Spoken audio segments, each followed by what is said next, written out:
So hey everybody, Shelby and Trisha, we're back again this week, and as promised, we wanted to share with you a new gentleman that I met, Ken Carfagno. Ken Carfagno, right? That's how I say it? Yeah, Ken Carfagno. And Ken, you own a cleaning company, and why don't you tell us a little bit about yourself first, and then we'll talk about what we want you to talk about today. Okay, sure. Be glad to. Thank you, Shelby. Thank you, Trisha. Name's Ken Carfagno. I am a former mechanical engineer, so I get kind of geeked out on science stuff, which it's a good time to do that right now. And went from engineering to cleaning 15 years ago. That's a whole nother interview in itself, so we won't dive into that. But as far as cleaning, I've operated my company, Carfagno Cleaning Incorporated, in upstate New York for the first 14 years. And our family wanted to come back home to the Philly area. So we moved back here in 2018. We sold our first business and been in the reboot stages for the past, 6 months plus. And so Shelby, that's how I came to meet you. I think I first met you at a local networking group called NGIV, actually, about a couple of months ago. And then I met you more recently in our other group. And Trisha, I just met virtually now, but her name is already renowned. I've already mentioned her on a previous podcast of mine called the Solo Cleaning School. So I'm so excited to meet you, Ken. Cleaning is my thing. So I guess you guys want to talk some cleaning today, some tips for your audience? Yeah, I mean, when you and I had our one-on-one last week, I was really surprised. I mean, I thought that some of the stuff that I was doing and my disinfecting was enough. And I mean, not that I don't want to put any people in panic mode by any means, but I was educated by you. And so I thought it might be nice for you to just kind of share with me and Trisha. And I know you actually have a link that we'll attach later on. You have a full training on how to clean properly, and we'll share that. But you have 9 mistakes that people make during disinfecting. So I figured, why don't you go over those with us and share with us what those are? Sure. And a little background to this. We're getting a little strange sound kick back there. Look at the microphone. Look at this. I was just adjusting my gain. Yeah, so there's a little bit of background to this. As everything started shutting down, I was fortunate to get a waiver and to stay on the list to be able to continue working. The governor valued our business as essential, so I was thankful for that. But during that time, I was also home a lot. And I was trying to find something just like you ladies are doing, to serve the community. What could I do? What do I know that other people could learn from, and people are freaking out in their homes? What could I teach them that could ease their worries? And I didn't think cleaning tips would be the most exciting, but what about something that could kill coronavirus? And I really didn't know. I wasn't well versed in this. And so I went to town for about 3 weeks, deep into the research, deep into the CDC and the EPA and all of these websites of reputable, scientific things and papers. And I was trying to understand how to do this correctly. And I can just share in my personal experience, and this is kind of the tagline I use in what I've been putting out to help the community, is 15 years of professional house cleaning.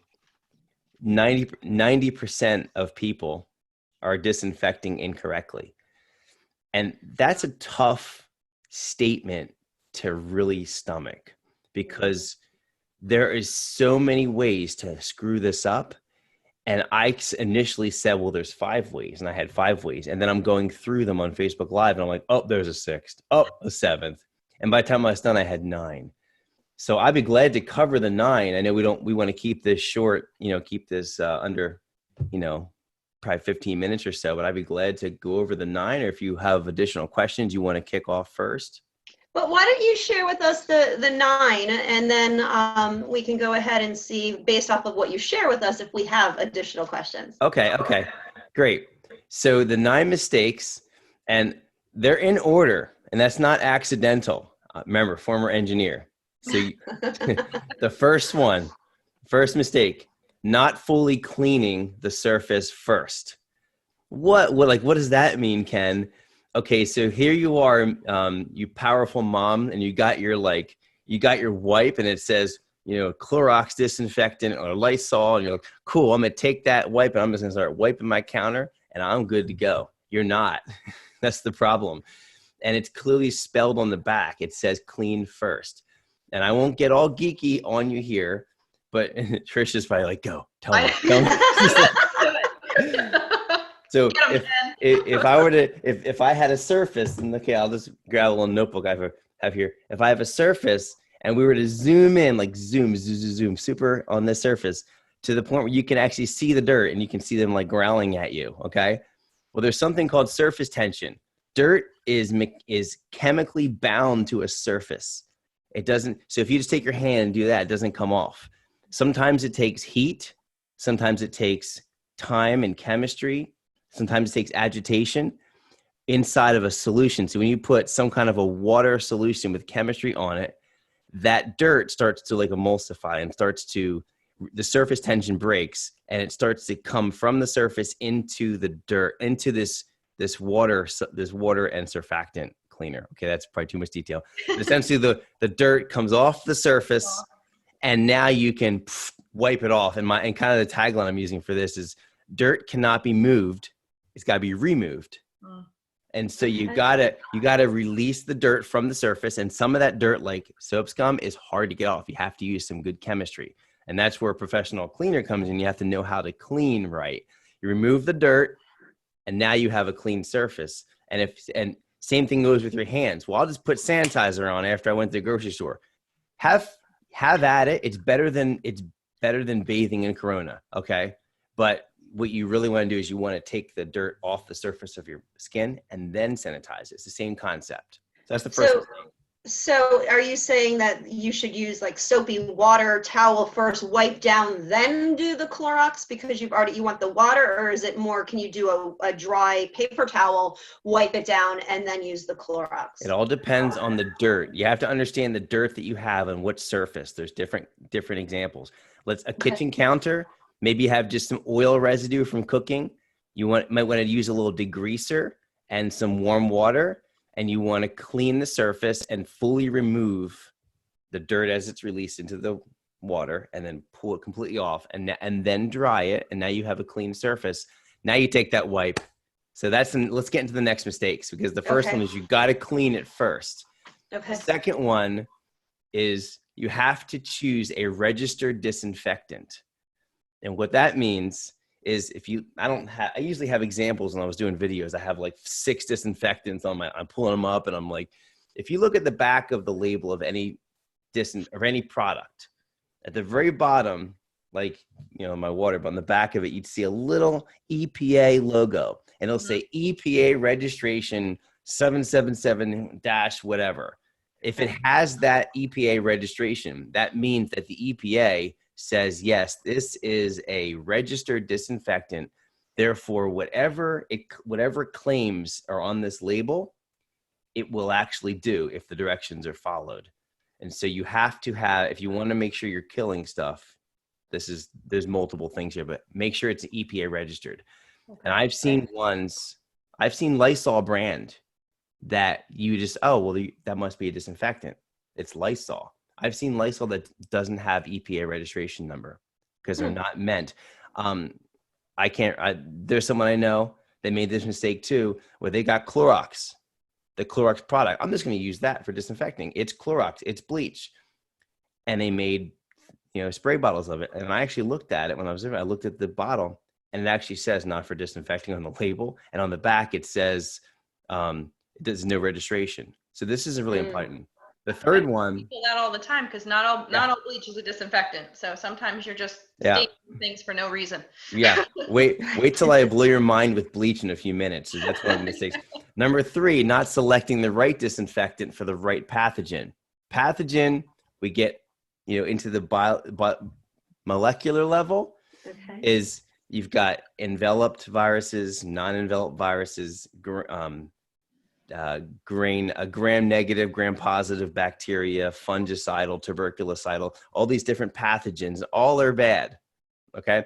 A great example I use in the course I taught here is we have 5 kids, and you know, we have many nights where the kids are throwing up. Well, not many, but kids are throwing up and there's some kind of a stomach bug. That's the rotavirus, which is a non-enveloped virus. It's hard to kill. And I've been using a disinfectant for years after the kids throw up, spraying it. And more recently, as I was really digging into this science, I read the claims in the back of the one I was using, and it kills all the enveloped stuff, the H1N1, the flu. It'll kill corona, no problem, but it doesn't kill the rotavirus. So I was using a product that's registered, but it doesn't make a claim, and it won't kill the thing I wanted it to kill. So that's a huge mistake I made. Yeah. And that's the third one. No wonder they were sick every night. Yeah, I'm killing the flu, but I wasn't killing the stomach bug. So number 4, we're a third of the way through. We'll speed this up. Not following the directions on the label. Dilute correctly and wet the surface long enough. The directions are on the back of every label spelled out. So you have the EPA label. That's your comfort. You know you're okay. And now you have to see, well, how long do I do it? And if it's pre-wet, if it's a wipe, you don't have to worry about dilution. But if you have a gallon of bleach or you have a gallon of something else, it might say, well, bleach is 4 ounces per gallon. And you have to follow that exact dilution because that's what the EPA certified the product for. I'll just throw in an extra ounce. That's stupid. I'll put an ounce less. It was tested at that number. You don't mess with it. And the second thing is the contact time. This is vital. If it says sanitizes in 3 minutes and disinfects in 10 minutes. This is just an example. Sanitizes means it's bringing the level of pathogens down to the level acceptable to the human body. Disinfecting is done, killed. I don't mess with sanitizing in this season that we're in. I'm like, stop sanitizing because it can regrow. Like, just kill everything, but kill everything you need to kill. Mm-hmm. And usually it's like 10-minute contact time. And so if you spray and you got to keep the surface fully wet with the registered disinfectant for the right pathogen. And now you've cleaned that surface, you've wet that surface. And if it says 10 minutes, it's got to be fully wet for 10 minutes. Oh, it dry. I didn't check it. After 5 minutes, it dried. Well, is it good enough, Ken? Yeah, it sanitized it. 3 minutes to sanitize, 5 minutes you did it, so you sanitized it. If it's fully wet for 9 minutes and 59 seconds, you've sanitized it. You haven't disinfected it. Again, the EPA registers this for 10 minutes. So don't give me, well, I did it for 9 minutes and 58 seconds. So that's probably the biggest mistake is they're just spraying it. They're using wipes that don't stay wet very long. And if it says 3 minutes and it stays wet for 1 minute, you may have to use 3 wipes 3 different times. But you've got to follow the directions. That's number 4. Number 5, not using chemicals correctly. Okay, Trish, you ready for bleach? I'm ready. There's something called a half-life. Their chemicals degrade over time. Shelby's like, I'm like, where are you okay, Shelby? I am. No, this is one of them that blew my mind. Yeah. They're bleach. Yeah. Bleach it's very unstable, especially in sunlight. If you ever notice, bleach comes in an opaque white bottle. The sunlight cannot penetrate. Bleach bleach by the gallon has a shelf life of 1 year. So don't keep bleach longer than 1 year. And I'll just mix bleach. It's 4 ounces per 32. So you get a trigger spray, 32 ounces. You put 4 ounces of bleach in there and you've got a potent disinfectant. Bleach, absolutely. Especially some of the ones like the germicidal, the professional grade. Some of this Clorox stuff can kill a broad range. But big but here, right, Shelby? Yep. Is that bleach, once it's diluted in water, has 24 hours until it's useless. Yeah, I had no idea. I didn't know that. So my bottle's been made and I've been using it for days and I had no idea. That's part of the 90%. Yeah. Wow. Yeah. So it's a big concern because you're leaving it in a bottle. It degrades quickly. Yeah. So you got to make a new batch every day. And I bought a disinfectant that's commercial grade. It's amazing. And in the directions, it clearly states, make a new batch after each use. I'm like, oh no. I called the manufacturer, Spartan Chemical, the other day, and I got clarity on that. Like even some of the labels you have to even try to. And they explained to me, No, you're okay. That was meant if you use that in a bucket, an open bucket. If you put it in, Okay. if you put it in a closed trigger spray system, it's good for a week. So my own disinfectant, which is very powerful, I have to make a new batch personally every week, but I go through it faster than that. Okay, so that was the big one. That's was that 5? Number 6. Now we're getting into, we've killed them properly. Now we're getting into some of the things that are on the backside of this, like this is like the side effects of the drugs in a way. We talked about we've picked the right drug. Now let's look at the side effects. So number 6 is cross-contamination from rags or from not wearing gloves. So you got this rag and I disinfected this one, spraying this one, wiped it, take the rag and boom. Yeah. Or you got a wipe and you hit 17 light switches with one wipe because it's still wet. Yeah, but you picked up the pathogens from the one and move them to the other. Same thing with like wearing gloves in a grocery store or whatever. And you touch something, it doesn't get in your skin, and then you touch something else. So people all over the place are cross-contaminating. Yep. So so paper towels are healthy because it's single use throughout. Wipes are healthy. I would say just use the wipe, fully wet it so it stays wet long enough, and then get rid of it. Don't be afraid to go through a thing of wipes to do it properly. Okay. And towels are fine. I'll show you this real quick. I have an example. I can show you how to do this. Here's a microfiber that I like. Yep. And so if you take it and you fold it twice, you now have 1, 2, 3, 4 surfaces. Turn it, flip it the other side, do the same thing. Yep. And you end up with 8. I do this all the time. One towel can have 8 cleaning surfaces. Okay. So that's really useful. Okay, number 7. This is where I lose most people, but it's important. It's down the list. It's using the wrong pH for surface and damaging it. When I say pH, this is a chemistry thing. There's alkaline and there's acid. I'm not going to dig too much into this, but let's just say stuff like bleach, ammonium, those are alkaline and they tend to damage surface finishes like paint or polyurethane or like this what's on the top of the hardwood floor and some of the surface finishes on some of the kitchen granite or marble. Yeah, that's what I was going to say. What about granite and that? What are you? Yeah, so you don't want to use an alkaline. So I got this product that's great for killing things, but you spray it on a light switch and you see drips going down the wall because it's fading the paint. Mm-hmm. So you don't want to use an alkaline. And then acid, like accelerated hydrogen peroxide, it's a really great disinfectant, but it can damage rock. It can mess up plastics and rock and so granite, marble. So you don't want to do that. So in the case where you're not sure, go neutral. Get a neutral one. So the one I have is pH neutral. So I'm just playing it safe. So that's important. You don't want to kill the pathogen, but then end up killing the surface. Right. What's a neutral one, Ken? What would a? So one that most people probably have around the house, if you got any alcohols, I should yeah. So, but not things that have flavoring in them. Rubbing alcohol. Rubbing alcohol is fantastic at 70% mixture, and it'll kill corona in 30 seconds. That's my go-to, rubbing alcohol usually. And that's neutral. Yeah. And grain alcohol, ethanol, also does the trick. So those are 2 neutral ones. And I won't get sciencey on you, but you can just type in whatever product you have and type in SDS after that, and it says safety data sheet, and it'll open up a big nerdy science document. And then just do Google just do find within that document, type in pH. Okay. And they'll show you the pH, and you want something between 6 and 8. Okay. Number 8, never mix chemicals. It could kill you. Literally, there have if you take something that's a very high alkaline, a very high acid, and you mix them, it works great in a volcano, like one of those volcanoes at school.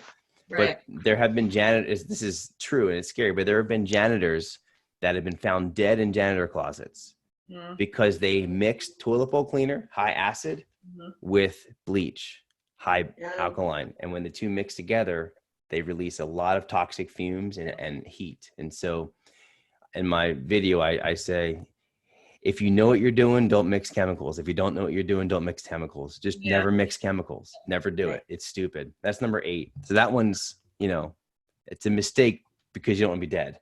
Right. Kill the pathogens, not yourself. That's a really big mistake to make.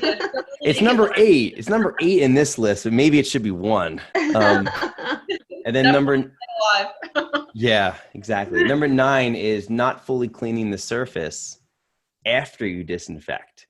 And this depends on the type of chemical you choose. Now, there are botanical ones that have like thyme or lemongrass oils in them that are effective, but they have to have a registered label, right? If they're registered and they're essential oil, then you can spray on a kitchen counter or on a food sanitation area or where kids play. And you could just spray them, let it kill, like clean it first, spray it, and then just wipe and leave. Or just let it go. You can spray alcohol on where you're gonna eat, where you're gonna prepare your food, and spray it and let it kill and just wipe it. You're fine. But if you have anything that most of the disinfectants are chemical, and the chemical is literally a pesticide, like they're killing pests. They're a pesticide, and so they're toxic. And so you have to clean the surface, wipe it off, disinfect the surface, clean it again to get the toxic stuff off. Now you have a clean, safe surface again. And so that doesn't change if you've disinfected properly. But again, that's a health risk. So that's why it's listed at the bottom. So those are the 9 mistakes. And I'll just ask, have either of you ever been guilty of any of those 9? Yes. Yeah. So this is, I have too. Multiple of them. Can you see how we can get to 90% of people pretty quickly? Yeah, absolutely. Yeah. So any follow-ups on this? Like, you guys like? No, what I'm excited to say is that with this recording and it getting posted, you're going to be available to us again on Thursday at 1. So hopefully some people will watch this and then Zoom in on Thursday, and they may have questions based off of what you shared. Now, you have a website and you actually have a podcast you do, and you're very involved in the cleaning world. I know that you're working with a pharmacy that you're actually helping rate their products for them. So why don't you just give some contact information for yourself in case people can't join us on Thursday, but they have questions for you. Yeah, absolutely. Just go to my website, carfagnocleaning.com, which maybe you could post that and wherever this video goes. And if you go to that website, I have a section called Cleaning Tips where I post my monthly blogs, and there's all kinds of little nerdy information. I try to keep it funny and fun so that it's not boring. And then the most recent one I have, you'll see that there's a short little video on these 9 mistakes. And if you're interested, you can click on that. It'll just ask you for your email, which I don't sell people. I don't call you. And I put you on email newsletter, and you just get a cleaning tip each month from me. And then you could go watch the whole free course on these 9 mistakes. Trisha's signing up as soon as we get off this call. She is going to be receiving that newsletter. Who wouldn't want that? Come on. I agree. So, like I said, I met Ken, and I was like, I got to get him out in front of everybody. So. Oh, you're so kind. I mean, I'm amazed at this time in our climate and in the season that we're in, where cleaning and so many industries like this have always been in the background. You know, this professional athletes and the entertainers, they get the credit. Realtors, maybe sometimes, but face it, there's a lot of industries that just are in the background. They never come into the light, but then all of a sudden when they're needed, how important is your garbage man right now? How important, if you have a leak in your kitchen, that plumber, or your house is dirty, you want to learn how to kill stuff, disinfecting it. And there's nurses and doctors. I mean, everyone, it's giving perspective, I think, that we've needed. I mean, there's definitely positives coming out of this. Well, and again, I'm glad that we spoke with you, because hopefully sooner than later, Ken, we are going to be back to being essential in real estate. And we are going to have sellers that are putting their houses on the market with buyers coming in, and they're going to be concerned. We know that. And we're going to have systems in place in regards to safely bringing buyers in, and we're going to have, you know, things available for sellers to say, this is the expectation for the buyers to walk through your house. But now we've got you as a tool to, you know, say to them, okay, you know, you had 5 showings in this open house. This is how we can get your house disinfected now afterwards. So, I mean, you're just a wealth of knowledge, and it's a great opportunity for us to have our clients get acquainted with your services so that they know what exactly to do. So I really thank you for taking the time that you did today. And like I said, I'm excited to see if we can maybe get some people to hop on Thursday now that they have the chance to watch this, and see if we can get you some questions. Absolutely. Feel free to write them all down and I'll be ready to go. And I appreciate the endorsement and the trust you're placing in me. And I'd be glad to help any of your real estate clients out. I've been working with realtors for 15 years. And I know. And I can see why. I can see why. You are a valuable allied resource. So thank you so much for that. Great. And we didn't get a chance to see any of your little ones running around in the background, but I hope that you enjoy your day with them today. We've got a little bit of sun for a little bit of time. So hopefully you get an opportunity to get them outside and running around. Thank you. Thanks so much. Thank you. You're very welcome. Shelby.